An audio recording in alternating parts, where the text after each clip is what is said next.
జాతర మొదలెట్టండ్రా. కన్న కన్న మొగాలి రాగుల్లో ఉన్న గంట గచ్చగట్టి ఆడాలి రా చిన్న పెద్ద అంతా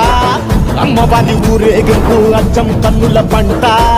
రంగరంగ వైభవంగా రంగులు జల్లాలంట అమ్మ డంగురు డంగురు డంగురుమా అమ్మ అమ్మోరు డంగురు డంగురుమా అమ్మ డంగురు డంగురు డంగురుమా అమ్మ అమ్మోరు డంగురు డంగురుమా రంగులని కలిసినట్టే ఉంటాయి రాయప్పుడు ఎవడి రంగు ఏమిటంటే ఎవడు చెప్పగలడు